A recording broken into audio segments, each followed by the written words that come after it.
Dieu s'inspirer. Sans effleurer jamais ta robe immaculée, les souillures du ciel ont respecté tes mains, tu marchais l'œil tourné vers la vie étoilée, ignorante des mots et des crimes humains, l'homme en son corps fougueux t'a frappé maudite, mais tu tombas plus grande, et maintenant, hélas, le souffle de Platon et le corps d'Aphrodite sont partis à gémir sur le bosquet d'Hélas. Dors aux blanches victimes, en notre âme profonde, dans ton linceul de vierge et sainte de Lotos, dors, l'impure laideur et la reine du monde, et nous avons perdu le chemin de Paro. Les dieux sont en poussière et la terre est muette, rien ne parlera plus dans ton ciel est déserté. Dors, mais vivante en lui, chante au cœur du poète, l'hymne mélodieux de la sainte beauté. Elle seule survit, immuable éternelle, la mort peut disperser les univers tremblants, mais la beauté flamboie et tout renaît en elle, et les mondes encore roulent sous ses pieds blancs. Vers les dieux, expliqua Hypatie. Sacrifier, fêter, supplier le divin pour la réalisation de ses vœux me paraît extravagant. De même croire que les calamités et les malheurs sont dus à la colère de Dieu ou des dieux s'apparente à une superstition, et je ne sais s'il faut à la façon de Démocrite rire de la folie des hommes, ou alors comme Héraclite pleurer sur leur ignorance. Chez les anciens, on pouvait acheter aux dieux la santé pour moyennant un bœuf, la richesse pour 4 bœufs, et la royauté pour une hécatombe. Oui, mais intervient Cynésios, ce fut à de faux dieux que les anciens sacrifiaient, ils n'existent pas. Leurs caractères sont trop vulgaires pour que les hommes puissent croire en eux. Ils se chamaillent, se jalousent et se cocufient, c'en est risible. Le Christ est le vrai Dieu, celui qui est mort pour nous en rachat de nos péchés. Cynésios guetta une réaction négative, un froncement de sourcils ou un appuyant, mais la jeune femme ne fit rien de tel. Au contraire, Hypatie esquissa un petit sourire sans exprimer de mépris. Te voilà bien affirmative, ironisa-t-elle.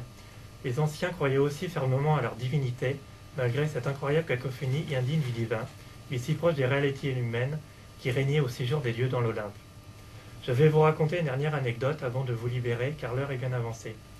Comme toujours avec toi, le temps passe trop vite, tant ton enseignement est captivant, dit avec sincérité et admiration Claudius. La jeune femme sourit le plaisir à son compliment. J'ai lu récemment, continua Hypatie, une légende crétoise bien amusante. Les Crétois ne prétendaient pas seulement que Zeus était né et avait été nourri chez eux, mais ces braves gens montraient aussi son tombeau, si bien que dans ce cas, depuis longtemps nous étions dans l'erreur, quand nous imaginions que c'était Zeus qui tonnait, qui faisait pleuvoir et qui gouvernait le monde. Ce dieu, à notre insu, est mort jadis et a été inhumé chez les Crétois. C'est incroyable, en effet, ami Smith, vraiment incroyable. Claudius hocha longuement la tête, tandis que Valérius, à peine remis de son altercation avec Hypatie, n'osa pas réagir. Il regarda ostensiblement la peine de son calame. Sur cette dernière anecdote, les 3 élèves firent congé de la professeure.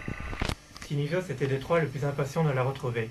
Bien que chrétien, comme ses 2 camarades, il appréciait l'enseignement de qualité et tolérant de cette femme qui était restée acquise à la sagesse des anciens et au néoplatonisme, cette manière de vivre païenne. Cette approche ouverte de la philosophie faisait que la jeune femme était appréciée tant des chrétiens que des païens, et son enseignement suivi par les 2 communautés. Cynésios sortit de l'habitation d'Hypatie avec un petit pincement au cœur, et après un dernier regard derrière lui, il s'enfonça dans les faubourgs de la ville pour rejoindre la demeure de ses parents. Donc le deuxième marché des artisans avait pris place.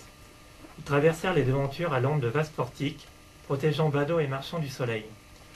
Potiers, céramistes, vendeurs d'outils et de couverts, tisserands et autres faiseurs d'onguents tentaient d'attirer le chaland en grand renfort de cris.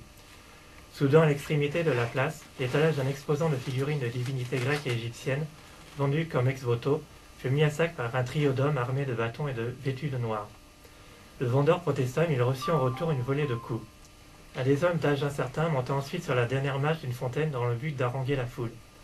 Malheur aux impies, aux protecteurs et aux adorateurs du veau d'or comme ce funeste marchand.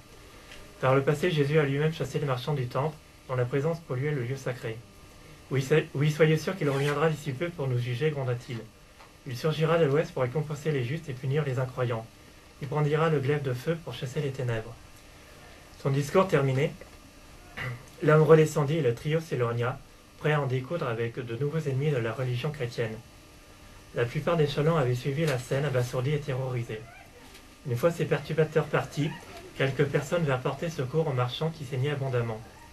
Hypatie, consterné, se tourna vers son père et lui demanda « Sais-tu qui sont ces hommes ?» Théon haussa les épaules en signe de méconnaissance.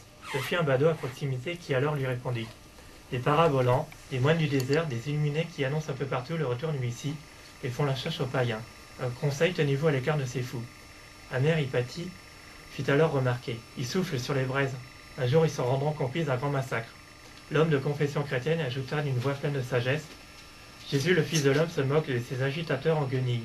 Ils pensent agir en son nom, mais en vérité, ils desservent sa cause. Honteux de ses frères en perdition, il quitta Hypatie et Théon, en portant sur son dos un sac rempli des pots qu'il avait achetés au marché.